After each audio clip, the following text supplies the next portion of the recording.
Hi, everybody. Hi. Welcome. It's really exciting for you to, I'm supposed to stay on this. It's really exciting for me to be here. It's really exciting for you to be here with me. This is my first time in Wanderlust, Squaw, and the energy is spectacular. Breathing cool mountain prana in with every breath, and truly, Emerson said an organization is the long, tall shadow of its leaders, and we can feel the long, tall shadows of the founders of Wanderlust in that whole family, community, wholeness, oneness experience. And so we just keep raising the vibration of that. So if you've never hung out with me before, hi, my name is Davidji, and thank you for that beautiful introduction. And I teach people to connect to the present moment. I teach people to step into their or find their best version. And everybody here today will experience that. We'll touch it a little bit. It's funny, we have all these conversations about spirituality. This person's spiritual, this person's not spiritual. We're like, what's spirituality? So here's my definition. Here we are trapped in these flesh casings for the span of a lifetime. We're pretty flawed. We say things we wish we hadn't. That ever happened to anyone other than me? You know, like as the words are coming out of your mouth, you're like, no, come back. We do things we regret. We're flawed. We're human. We're mortal. And then there's this best version of you up here. It's perfect. Spontaneous right thought, spontaneous right speech, spontaneous right action. This part of you is walking along brilliantly, always doing the right thing at the right time. You've been there. You know that. It's that hashtag nailed it moment. And then there's you. Flawed. And spirituality is the journey that each of us takes from this to that. And it's not a one-way trip.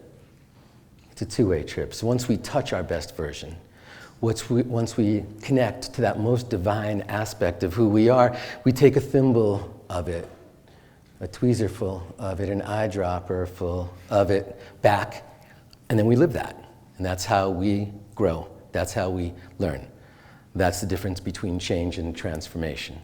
Change, you can always change back. You can change your hair color, change it back. Change your email address, change it back. Change the channel, change it back. Evolution is transformation. There's no going back. Scary, horrifying sometimes. Raise your hand if it's a little scary. It's like, oh, I can't go back to what? No, you can't. That's done. Can't step into the same river twice. So transformation is that journey that we're all on. And Einstein said, energy cannot be created or destroyed. It can only be changed from one form to another. In fact, the energy that's on the planet right now is the exact same amount of energy that was on the planet when the universe was created. We're just turning it into stuff. We're just downloading it and expressing it through our 7.6 billion versions, as well as all the animals running around and the blades of grass. So I'm hoping that we can spend some time connecting to the present moment, that we can move through a journey of stillness and silence. Not just so you go, wow, that was fun, but so that when you leave here, you have some really powerful tools to take with you. Everybody's in for that? Yes. Anyone still awake? Okay, let's do this. So, who here has never meditated before? Raise it high, don't be shy. Come on, let's see them. Nice. And who here is like, got it done, 30 minutes in the morning, 30 minutes in the afternoon, every day for the last 30 years? And who here is a crisis meditator? It's 85% of the planet. 85% of the planet's crisis meditators. Intellectually, we know what it is. Yeah, it's that fun thing I do at the end of yoga class. It's like the last minute of Shavasana. Yeah, do that twice a week. But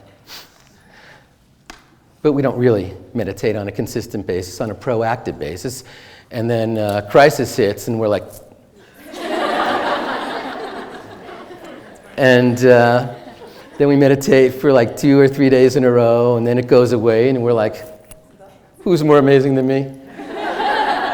But that's sort of like, you know how when the postman comes to deliver a letter and the dog starts barking, and the dog barks and barks, and then the postman leaves, and then the dog goes, made it happen. That's what it's like when you meditate for 2 days and then the crisis goes away and you're like, yeah, I sent that one away. So we have to proactively do it. We have to do it like brushing our teeth. We don't brush our teeth when we find out we have a cavity or else we'd have no teeth. We brush our teeth before that, and we've ritualized it so that when we go to the dentist, we're like, nope, no cavities. So we have to proactively integrate this present moment awareness into our day, because we're spending all our lives over here and over here. Past, future. So rare that we're right here, right now. So I started meditating in college. It was a Zen meditation. There were 12 of us. It was an experimental Asian studies class. We sat in a circle. We were all new to it. Our Zen master stood in the corner. We were instructed to raise our hands when we had a thought. In his hand, he carried an 18-inch bamboo stick known as a keisaku. And when we raised our hands, he would come over and thwack us on the back.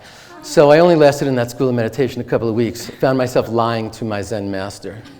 And when you're lying to your Zen master, it's time to move on. And then I dabbled for days or years in all sorts of kooky meditations, from candle gazing to drishti meditation to yoga practices to mantra to tantra to mindfulness to vipassana to chocolate tasting meditation, all the various types of meditations. And I got deeper and deeper and deeper in the corporate world. And as I got deeper in the corporate world, I noticed that my meditation was slipping away, and so was balance in my life. And at one point I realized, oh, I don't meditate anymore. I traded in my early morning meditation for an early morning train ride to the World Trade Center, and I traded in my evening meditation for a nice big glass of scotch. And like that, balance was gone from my life. And in the wake of 9/11, as I was walking in Soho, southern Manhattan, past a row of cardboard boxes that people were living in, this hand reached out and grabbed my leg, pulled me down, and this face peered up at me and said, "What's going to be on your tombstone?" It's a fairly reflective moment. I was like, wow, why am I here? What is my purpose? What's this whole thing all about? And a friend of mine said, you should quit your job. Just quit your job. There's this guy Chopra. He's doing like a meditation retreat in Oxford, England. And I'm a fairly obedient friend, so I quit my job. Headed off to Oxford. It was after 9/11. There were supposed to be like 2,000 people there, and there were 30. And so that allowed me to connect with Deepak. And then when that was done, I headed off to India. Of course, that's what you're supposed to do, for the 5 months and 30 days of a visa. And I cruised around India searching for the guru, looking high and low for the guru. I went down to the lowest levels of the Ganges and bathed and prayed. I went up to the Himalayas to see His Holiness, the Dalai Lama. He wasn't there that day. And I cruised all over India, praying and meditating, searching for the guru. And when I was laying in a hammock in Kerala, in southern India, in a cashew forest, listening to all these parrots chirping, reading the Bhagavad Gita, this ancient Indian text, and I stumbled across a verse that I had read hundreds of times, chapter 2, verse 48, where it says, Yogasta kuru karmani. Yogasta kuru karmani. Yogasta, establish yourself in yoga. Yogasta, establish yourself in oneness. Establish yourself in the present moment. Kuru, then perform karmani, action. Establish yourself in the present moment and then perform action. It's what Krishna is telling Arjuna, how you should live your life. And that was like, oh my, that's it. The guru rests inside. In fact, the answer to every single question we could ever ask rests inside.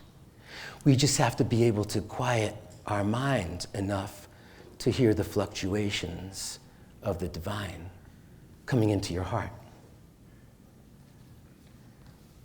So I raced back to Mumbai, raced back to New York, and a friend of mine said weeks later, all you do is sit around and meditate now. I was like, I know. It's not like great. He's like, no, dude, you're just like sitting and meditating. Why don't you teach other people to meditate? And I was like, come on, I'm from New York. I don't care about anyone else's meditation. And he said, well, forget all that, but if you really want to learn to raise your vibration, learn to teach it. I was like, I could do that. He said, come on, hook up with your boy Deepak, right? You're like hanging out with him in Oxford, do that thing. So I went out to California, reconnected with Deepak, became the COO of the Chopra Center, ultimately the dean of Chopra Center University, and apprenticed under him for 10 years. And then at the end of 10 years, I was like, okay, I'm leaving the nest. I'm going to head out there and travel the world and teach people to connect to the present moment.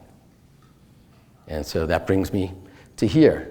I was doing my radio show on Hay House Radio. I've been doing that for about 6 years now. And these troops, 82nd Airborne in Kandahar, Afghanistan, somehow heard that show and said, we love that. We want to learn all about that stuff. And I was like, really? I'm like, yes, teach us. So I started connecting with these Marines, trained a bunch of Marines in Camp Pendleton, and the Department of Justice heard about me working with them, so they asked me to start teaching cops. These techniques started getting filtered through the various police forces in the country. It was even on that TV show Blue Bloods with Tom Selleck. And that suddenly created a whole new path of mindfulness that didn't exist before in the military or in law enforcement. And I want to share with you some of those tools of people who are living in chronic stress, people who are living in hypervigilance, that we can use to instantly bring us into the present moment. So the first technique is something I taught to Marines. I didn't call it meditation. Didn't want to spook them with that whole mindfulness thing, especially coming from someone looking like me. So I called it awareness training.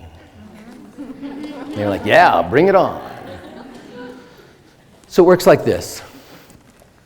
Let's think about something that might be disturbing you or bothering you just a little bit of an irritation. Don't go too deep, this isn't therapy. So just someone said they were going to do something, they didn't, something was supposed to happen, it didn't happen that way. Maybe you can see that person's face in your mind's eye or feel a sensation in your physical body. Feel that irritation. And now close your eyes and through your nose take a long, slow, deep breath in and watch that breath as it goes down deep into your belly and hold it when it gets there. And watch it. And witness it. And now release it, watch it as it moves up your chest, through your throat, out through your nostrils, and hold that breath out as you continue to observe it until it dissipates into the ether. And now breathe normally and open your eyes. That was 16 seconds. And in those 16 seconds, if you were playing along, and some of you weren't, you were like, I'm not going to let him trick me into the cult. But in those 16 seconds, if you were playing along, you were not in the past, you were not in the future. You were fully present, right here, right now. Science is saying you can't be over here and in the present moment at the same time. If you truly were in the present moment with all of us right here, then you weren't thinking about that irritation that I asked you to just think about. Raise your hand if you weren't thinking about the irritation and look around so you can see, oh, it's not just me. It's not possible. So I didn't say, stop thinking about that irritation. I just said, close your eyes and follow your breath. So how easy is it to come into the present moment? So I call that technique 16 seconds. Of course, when I was teaching it to the military and to cops, I call it tactical breathing. It's all about the languaging. It's all about being able to share that. So that's the key. If we can, in any moment when we find chaos swirling around, when we find suddenly, ooh, this is really intense, not sure how to deal with it, or someone pushes your button, or something unexpected, in 16 seconds, you can come into the present moment. Now, that doesn't mean you're cured on the 17th second, but it means now you at least had time to give your brain a breath, to give your mind a break. you introduced a pattern interrupt into your life. When you can insert a pattern interrupt into your thoughts, into your words, into your actions, you're going to make more conscious choices. You're going to be at least 16 seconds away from being hijacked by hormones and chemicals. And that's really, really powerful. So after I taught this to, I don't know, about few tens of thousands of people, I started encouraging people to do hashtag 16 seconds. So like, take a selfie of yourself when you're waiting online at the customer service thing, or when you're on hold forever, or when you're in traffic in your car. And so people started posting all these pictures of people meditating. And there were literally more than 10,000 photos of people like totally blissed out doing 16 seconds. And then Ronda Rousey, Ronda Rousey, UFC, MMA, badass fighter. She started defeating people in 16 seconds. So she started posting pictures of her in the ring with her hands around somebody's neck, or with her elbow or her foot, and tens of thousands of those. So if you click on hashtag 16 seconds, you will see the yin and yang of life. You'll see like 20,000 people like levitating, and 20,000 people getting pinned by Ronda Rousey. So it's pretty exciting. So we're all experiencing this concept of stress. Stress can be good stress. It's called eustress, E-U-S-T-R-E-S-S. And bad stress, distress. And distress is when our needs are not met. Distress is when we stay in that space. Hormones and chemicals take us over. If it happens every single day, that's called chronic stress. Ultimately, it will kill us. So what's the definition of stress? How you respond when your needs are not met. That happens 8 to 15 times a day. And what you do with that moment, when your needs are not met, becomes the fabric of your life. How do you respond when you stub your toe? How do you respond when suddenly the answer is no? How do you respond when your dream gets blown up? How do you respond when your heart gets broken? You have so many different types of needs, but I think the 4 major needs that I'd like to share are the needs of the heart. These are attention, affection, appreciation, and acceptance. Attention. We all want to be seen. Everybody wants to be seen. We all want to be just looked at. It's a validation, right? Even when you're walking down the street past someone you don't know, and you go like, hey, and they just motor on past you. Aren't you like, you get to work like an hour later, and you're like, hey, how you doing? Horrible. I walked past this person. They didn't even look at me. Like you can harbor anger from someone just not looking at you. Someone you didn't even know. A little deeper than attention is affection. We all want to be smiled at, patted, hugged, kissed, caressed, squeezed, nodded to. Feel a fond ripple of energy come to us from somebody else. A little deeper than that, appreciation. We all want to be recognized. We all want to be acknowledged. We all want someone to go, nice job, way to go, you crushed it. Most of us don't get that. We rarely give it to ourselves, right? We're our harshest critic. And the last A is acceptance. We all want to belong. Even here at Wanderlust, we want to be part of this Wanderlust posse. It's like, no, it's sold out. I'm supposed to be inside that class. I need to feel that energy. We all want to even be invited to a party that we would never attend, just so we could go, of course not. Right? We're like, how come I wasn't invited? And then you get your invitation. I would never, ever come to that. So why don't we practice a little 16 seconds here again, all right? But we don't have to think about anything bad or weird or whatever. Why don't we just, with our eyes open, we'll just breathe into the count of 4. The key is not the breathing, the key is watching the breath. So let's just breathe in as we watch our breath move in and down into our belly, and hold it when it gets there, and watch it and witness it. And now release it and observe it as it moves up. As it moves out, hold it out, continue to watch it. And now let's gently close your eyes. And do it again. Long, slow, deep breath in. Hold it when it gets to the bottom of the breath. Keep watching. Let it go. And keep watching until you get to the end of the breath.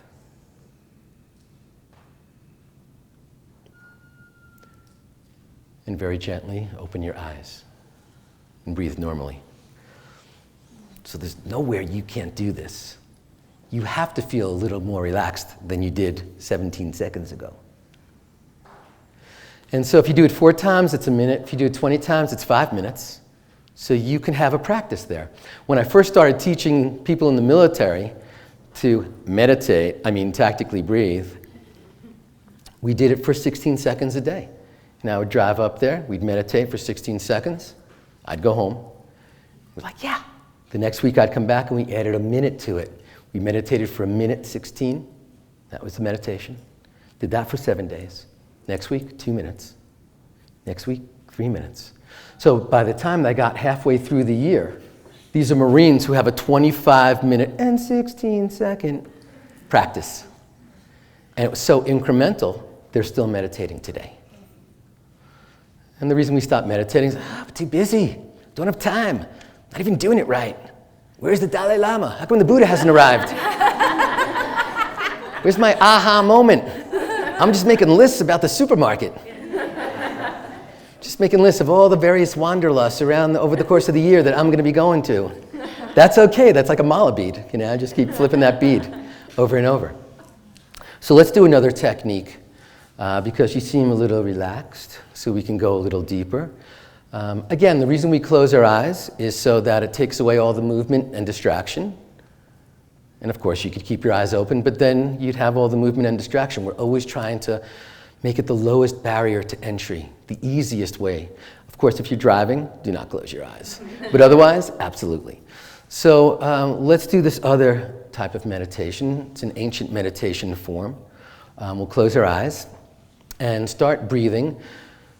Take a long, slow, deep breath in and allow that inhale to flow into your exhale. And allow that exhale to flow into your inhale. This is called quiet, continuous breathing.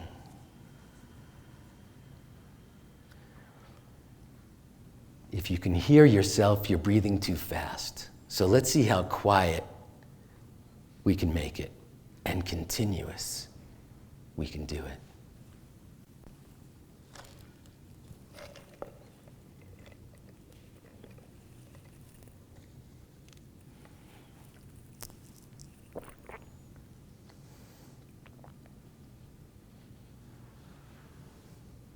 Feel that inhale flow into the exhale. Feel that exhale flow into the inhale. Feel your mind start to calm. Feel your body start to relax.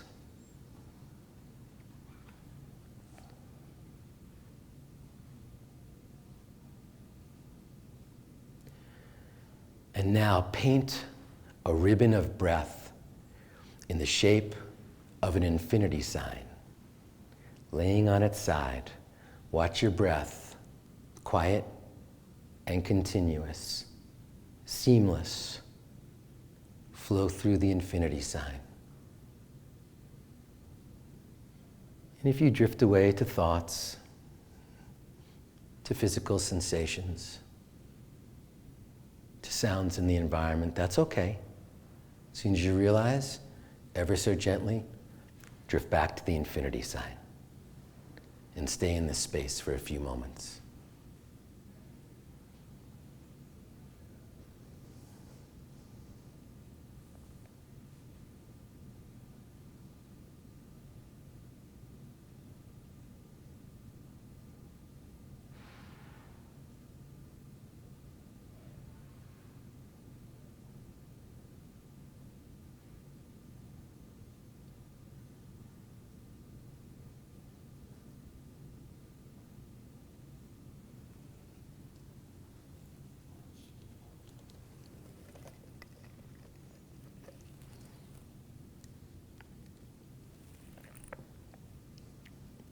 And now take a long, slow, deep breath in.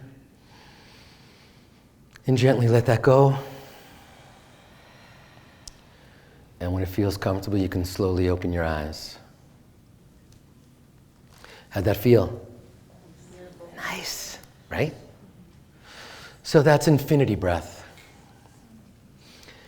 And as long as you can keep seamlessly flowing your inhale to your exhale to your inhale, and totally silently, you will slow your heart. You will slow your breath. Anybody fall asleep? Okay, so raise your hand if you fell asleep. Because like you're thinking, oh, doing it wrong. Such a meditation loser. No, there are only 3 things that can happen when you meditate. You could have thoughts. We have 60,000 to 80,000 thoughts a day. That's one thought every 1.2 seconds. They're coming. This will not stop them. This is not some thought repellent that knocks them off. Okay, so we could have thoughts. Anyone have thoughts during that meditation? Good. No thoughts? Flatlining. Thoughts? Alive. So is someone in the room like, no, had no thoughts, don't know what you're talking about. Whatever, you're probably a breatharian too. Haven't eaten in 5 years, I get it, whatever. So, thoughts are okay. So a lot of times we're like, oh, I had too many thoughts. Next time you have thoughts in your meditation, smile and go like, yeah, how cool is this? I'm alive right now, having 3 of my 60,000 to 80,000 a day. So you could have thoughts. Having thoughts is signs of a verified meditation. You could experience stillness and silence either for a millisecond or for an extended period of time. Anyone experience stillness and silence for a flicker or longer? Raise them high. Nice. Again, you're not supposed to like, okay, now I'm on the Zen journey, merging with the cosmos. That's just the conversation you're telling yourself. When you're in that space of stillness and silence, you can't even know you're there. Only right after do you like, whoa, that was sweet. What was that? And the third thing that can happen is you could fall asleep. So raise your hand again, you sleepers who are like beating yourselves up and so shamed. Score. Signs of a verified meditation. Nice job. So the next time you meditate, when you come out of it, if you had thoughts, if you fell asleep, cool. And if you experience stillness, there's no hierarchy here. It's not like, I was in the gap for 8 minutes, you were only in for 5. First of all, you can't know. What's the definition of the gap? A place beyond space and time. If it's beyond space and time, you can't know you're there, or for how long. You can only know when you come out of it, like, was I asleep? What happened? Am I still dressed? So the key of this whole thing is to just surrender. We let go of outcome. Anyone here from the East Coast? I'm from Queens, so of course, as we come out of the womb, we're like told, okay, high achiever, here's how it works. The 2 laws of life. You want to achieve? Effort. Just keep leaning hard on that thing. And focus. Not achieving what you want, you're not focusing hard enough. Still not working? Push harder. Still not? Come on, focus more. Still not? Push a little harder. That's not this thing. This is how we achieve, this is global domination through surrender. This is truly allowing yourself to slide over into the passenger seat and let the universe do the driving. That's how you make more conscious choices. We often say that this chakra is our conscious choice maker. And when it's constricted, we're making a lot of choices out of chemicals, hormones, reactivity, knee-jerk response. But if we can allow ourselves to be divinely guided into our choices and trust that the universe will deliver us to exactly where we need to be, then we start to float into areas and make more conscious choices. And we can only do that by connecting to stillness and silence. Yogasta kuru karmani. Establishing ourselves in the present moment and then performing action. There's even a new study of people kicking penalty kicks in soccer games, football, European football or South American football. And those kicking a penalty kick who take at least 10 seconds before they kick the ball have a higher scoring percentage. Imagine they're in the middle of a soccer match and they're saying, Yogasta Kuru Karmani. We can always be in that space. We know we're better when we have time to take a break. Modern brain science is now saying if you're stuck and you can't figure something out, whatever problem it is, if you just take any type of pattern interrupt, any type of break in the action, when you come back, you're more likely to have the solution. Right? We've all been to the movies where it's like, oh, it's that guy. What's his name? That actor, he was in that thing. You know that movie, that guy, that thing. And someone says, hey, you want some popcorn? You're like, oh, yeah, I love popcorn. Ray Liotta. Right? Yeah. Because suddenly we created a little space there. You know, the neurons were going like, what's going on? Okay, when we come back together, we're going to come back together really sweetly. Ah, yes, it's the Ray Liotta synapse. So we can know, always take the break, always take the breath. Someone pushes your button, 16 seconds. You get lost or flummoxed or someone puts you on the spot, take a little break, a little pattern interrupt. You're sitting at your computer for like 5 hours trying to figure something out. Well, if you just stopped at the 40-minute mark and walked around your desk once, or taken a bathroom break, and then come back, suddenly like, yes, I feel refreshed. That's because everything just went, and nature abhors a vacuum. So when you come back perfectly, or more aligned than you otherwise were. It's all about the choices that we make, and we're always going to make better choices with a little space between what comes into us and what comes out of us. I've always bumped into people, especially politicians, who say, like, I don't filter myself. I say exactly what I think. That's just an excuse for bad behavior. Because we could be more conscious. We could actually contribute more in terms of what we express with just a little bit of space. Because otherwise, it's a conditioned response that's coming out. And if we can put a little space between what comes in and what comes out, it's unconditioned. It's infinite possibilities. It's fresh. It's new. It's bold. It's potentially our best version instead of that same old conditioned version that's been flowing through us all these years. We have an opportunity to be our best version a lot. But raise your hand if you have not been your best version in the past week. How about the past month, all you people who are like, I was perfect this week. Oh no. Last month I crushed people. Okay, so I want to share with you a really sweet technique that will help you be your better version, or at least not be your worst version.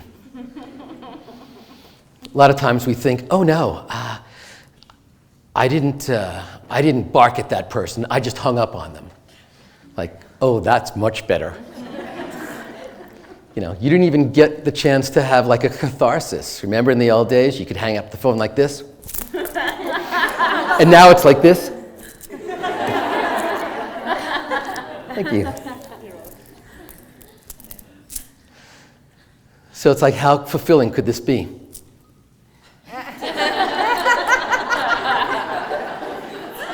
You know, even blocking someone. We don't get the chance to like have any catharsis anymore. So this will allow us to make a better decision. Anyone here scorched the village in the last month or so? Only you and me. Oh, and you. It's so funny. And anyone like, whatever? Shut down? Right? No one. Just you. Okay, so this is fight, flight, right? We all know fight, flight? 10,000 years ago, this is hardwired into our DNA. You're walking down the path 10,000 years ago, and suddenly you hear,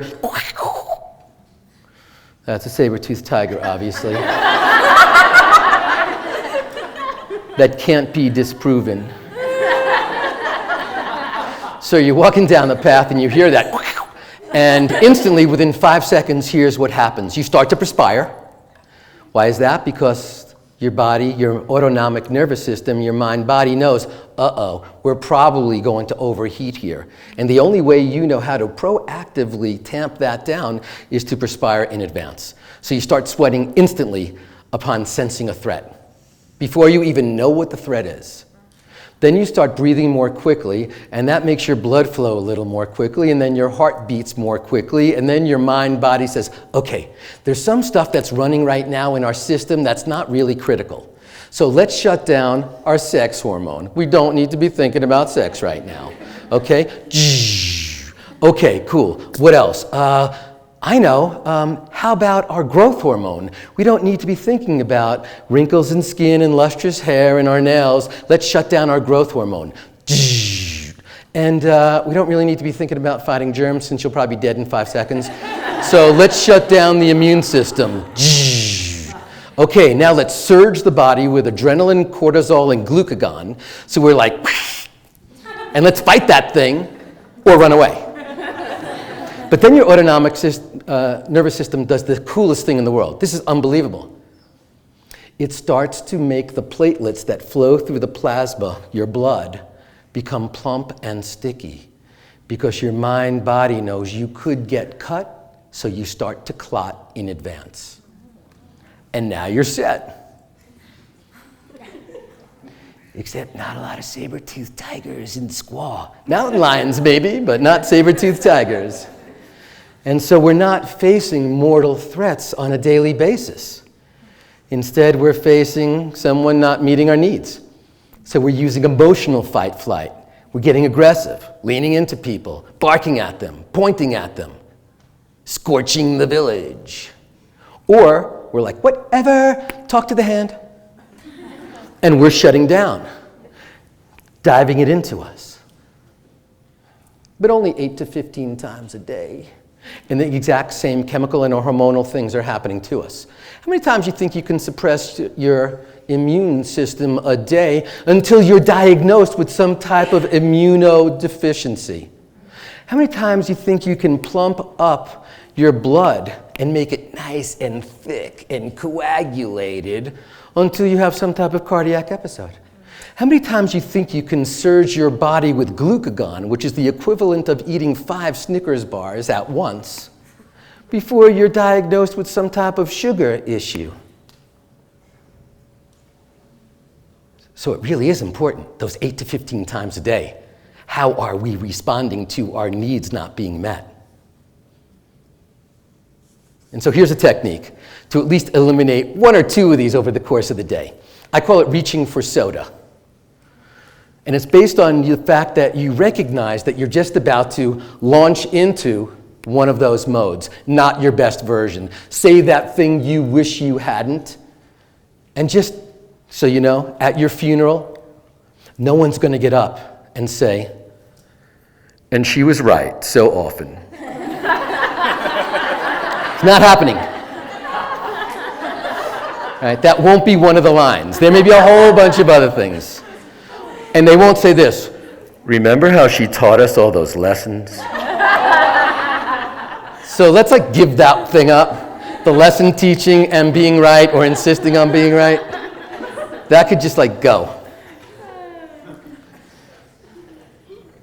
So the moment someone pushes your button, you're going to feel it someplace. For me, I really get my button pushed, but when someone says something about Peaches, the Buddha princess, I'm her companion animal. She's an LA rescue, a mindful Morkie. Here's a little public service announcement. Adopt your next pet. Yay! Woo-hoo! She has more than 2,500 fans on Facebook. I would encourage you to follow her. She doesn't say a lot, but she teaches in every moment, resist nothing and you will receive unconditional love. Oh. Okay, so as soon as someone says to me, your dog's ugly, I'm like, oh yeah? Don't talk about my mother and don't talk about Peaches. That's it. Those are my rules. So instantly I feel a spark of heat right here. And it's like, uh-oh, and it gets hotter and hotter and hotter and moves up like a fuse towards my mouth. And it takes about 5 seconds, and I know if it crosses my jawline, I will scorch the village. And so, anybody here feel that spark when someone pushes your button? Because we feel different things. So raise your hand if you feel a spark of heat right here. Okay. Raise your hand if you feel like a throat closing. Any jaw clenchers? These are called emotional tells. Things you can feel but someone else can't see. So like getting red-faced, they could see it and you can't. That doesn't count. Sweating a lot? No, they could see it, you can't. Jaw clenching? How about temple throbbing? Anyone? How about anyone hear their heartbeat in that critical moment? Yes. Anyone like the hair stands up in the back of your neck? It's a whole group of people also, the vatas, the tender flowers of our society. They feel a nausea in their stomach. Anyone feel nausea in their stomach? Yeah, you tender flowers. So sweet. Anyone like, I don't know what you're talking about? Anyone like, no, I don't identify my emotional tell? Because if you want, come up here and we'll push your button and we'll see. You can see what that is. All right, so the moment you feel that your button's getting pushed, the moment you feel that physically, this is like you have 5 seconds before you either explode or shut down. And remember, shutting down is not the elegant thing. That's just you driving anger inside of you. You know, someone, you have a fight with someone and they apologize and they go, we're good now, right? And you're like, fine. Like, we're okay now? Yeah. Yep, perfect. That is not healthy, okay? This is called like massive passive aggressiveness, and you will carry this around, but only for like 25 years. So, no, this is not good. Neither of these are good. We want to choose the middle, the conscious choice. So in that moment, we reach for soda, S-O-D-A. First we say stop to ourselves. I used to say it out loud, it's very weird. But it's a great pattern interrupt. Someone pushes your button, you're just like, stop. It'll never happen again, but it's very, very weird. So just say it inside yourself, and that gives you permission to suddenly stop the flow of this whole thing. Just stop it. The O, observe. We want to float up to the top of the room. Beautiful high ceiling here. So we'd float up to the top of the room until it's just 2 children of God down there. As long as you're floating up and it's you and the jerk, you have to keep floating up. Keep floating up, keep floating up. Sometimes you need to be on the roof, sometimes you need to be on the moon. Okay, but just keep floating up until there's 2 little ants down there, just 2 children of God. And then suddenly you've taken the subjectivity out of that situation. The next one is detach.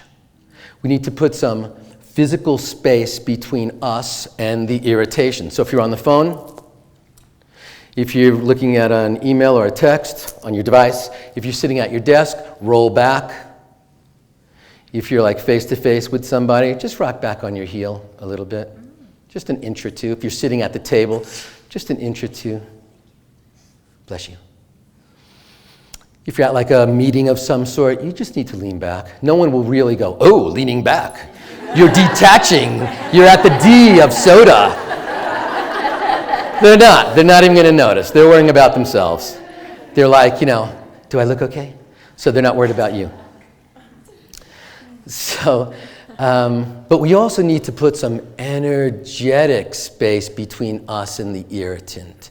So we do that with our breath. So we take our phone and we're like, if we're reading our device, if we're typing at our desk.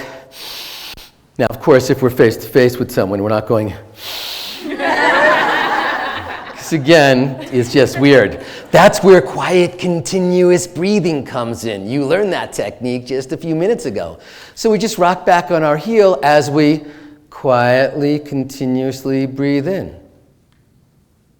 Now I've put some physical space and some energetic space. And A, S-O-D-A, stop, observe, detach. The A is awaken to your best version. We've all heard, what would Buddha do? What would His Holiness the Dalai Lama do? What would Jesus do? This is where you ask that amazing question, what would the best version of me do right now? The best version of me never needs to be right. The best version of me never needs to scold. The best version of me never needs to teach the lesson. The best version of me is beyond all that stuff, just filled with compassion, amazingness. The best version of me always, in every single situation, is #nailed it. Right up here. And so you ask that question, what would the best version of me do? That takes me about 1.5 seconds now because I've cultivated it, but it'll take about 5 seconds. So you feel that spark or that heat or that nausea or whatever, and instead of going or whatever, suddenly you ask that question, what would the best version of me do? Then you realize if someone just pushed your button, it's because they're in pain. For someone to push you down this low, they've got to be even lower. Their self-worth must be dangling by a thread. This is where you say, oh, you need a hug, come on. And that's a much better response than or whatever. Don Miguel Ruiz in the Four Agreements, one of those Four Agreements is don't take anything personally.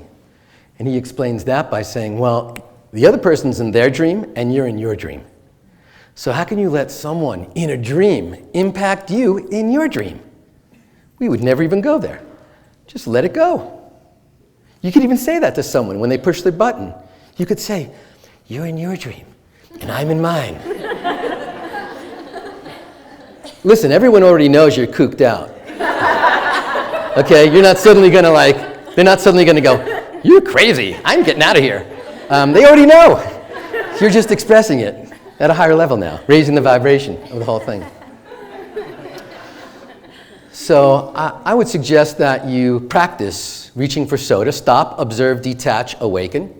Stop, observe, detach, using your breath as a tool as well.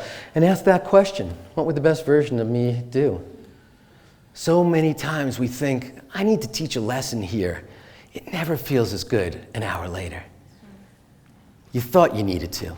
You thought you needed to send that nuclear email and CC everybody who knows all of you. And you're like, oh yeah, everyone we've ever met will know about this one. And then you're like, hit it, and you're like, oh, I feel so good right now. And this nuclear email is hurtling towards some unsuspecting tender flower. Just wipe it all out, send it to yourself, and after you've sent it to yourself 3 times and sobbed hysterically that you could have that much toxicity in you, then forgive yourself and call the person up and tell them how much you miss them. It actually works better. So I want to share with you one technique because there's people in our lives out there that we have an opportunity to love just a little bit more. We're not loving them enough. We want them in our front row. And we're not really giving them enough of a reason to, because they annoy us. They drive us crazy. They're just oppressive to us. But either we're related, or we're married to them, or they're our kids, or they birthed us. So we can always say, forget it. I cut you out of my life. Okay. We could do that. But everybody in this room is going to die. Everyone we love is going to die. Everyone we're mad at is going to die. And that's all we got. Clock is ticking. And so these destructive, toxic emotions that we harp on and hold on to for days and weeks and years, they don't serve anybody.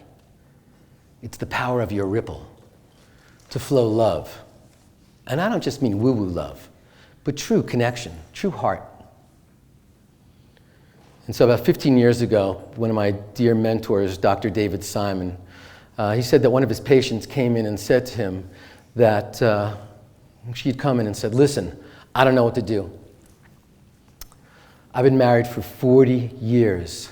And last night my husband told me that for 38 of those years, he's been having an affair with another man. And I can't compete. And I'm so angry at him. When I walk through the living room, his shoes are laid out there and I'm tripping over them. When I go into the bathroom, the cap is off the toothpaste. It's got toothpaste all over the countertop. When I go into the kitchen, he's got unwashed dishes in the sink. And David Simon said, these are evidence of his presence. They're pushing some tenderness inside of you. It's not him. There's a tender wound inside of you, and his actions or his comments are poking at those. Go back and forgive him. Learn to love him. You've spent 40 years with this guy. There's something deeper there. And she was like, you don't know anything. She left. And a week later, she called him up and she said, there's another secret that he just revealed to me. He has pancreatic cancer. He was diagnosed 6 weeks ago. And guess what? I walked through the living room last night. No shoes. They're neatly stacked against his bed because he hasn't left his bed in a week. That cap is tightly squeezed on the toothpaste tube because he hasn't brushed his teeth in a week. And there are no dishes in the sink because I've been sitting on the side of his bed feeding him baby food for his meals. There is no evidence of presence around the house. And with that moment, something sparked inside of me when I heard that. He died a few days later. So I'm hanging out with my dad in Florida. He's an old guy, loud talker, really loud. And I'm working on a Facebook meme, and I'm trying to figure out, should I do the Buddha or Thich Nhat Hanh or Pema Chodron or His Holiness the Dalai Lama, and what should the quote be, and what should the imagery be? Should it be a Buddha head, or should it be like stones stacked up, or someone like this silhouetted, or a rainbow or a sunset? And my dad's like walking around the room, and every time he gets near me, he's really loud, and I'm like, I lost my train of thought. I lost my train of thought. And when I was very, very young, my mom died. She died a long time ago. I don't even remember her voice. I can't spark that voice in but my dad just keeps walking around, speaking louder and louder, and I have the idea, and then he walks over to me and I lose the idea again. And finally he's standing over me going, I know, it was on the 14th hole. I hit the fairway, and then I chipped it onto the green, and then I putted it into the hole, and I start to get up to say, will you just shut up? And as I'm halfway up, suddenly, evidence of presence just surges into me. And the whole thing suddenly unfolded. And I was like, I don't want him to ever shut up. I want to hear his voice in my ear forever. And as I got up, I was just like, yes, I love you, keep talking. And he's like, I know, my son's here from California. So we have the ability to reach out to all those people in our life that we're taking for granted or just cutting off or going you irritate me so much. They're all being passive aggressive. They're all being mean to us. They're all poking us. We control our response to everything. No one can make us mad. No one can make us angry. We can always go, you're so sensitive. That's your most beautiful quality. I love that sensitivity. So if someone's poking you and making you cry, own that sensitivity. Be thrilled with that sensitivity. Love them, hold them, squeeze them. The fact that they're all going to die should just make us hold each other and hug each other and never let go, instead of trying to be right or proving a point or teaching a lesson. So let's connect to the present moment a few times throughout the course of the day. Let's do it as we start our day. And the next time we are on the phone or speaking to someone, or it's it's them, I just want to shake their essence off of me before I even see them. Instead say, you know what? Evidence of presence. Let me just lean in. Let me see how expansive I can make my own heart. We transform the world by transforming ourselves. And if we can just take a break in the action before we respond in every single moment, we'll make a more conscious choice. We may make the choice to teach the lesson, but at least it's a choice, not some conditioned knee-jerk response. So I invite you to visit me on davidji.com. There's over 200 free guided meditations there. As you leave, Amelie has a handout. It's 7 steps to de-stressify your life. So feel free to take that. And if you're not on our mailing list, you can sign up. I will never share your name with Jeff Sessions or anyone in Washington, D.C. And you can always unsubscribe, and it's free. So thank you for taking the time. Thank you for being part of Wanderlust.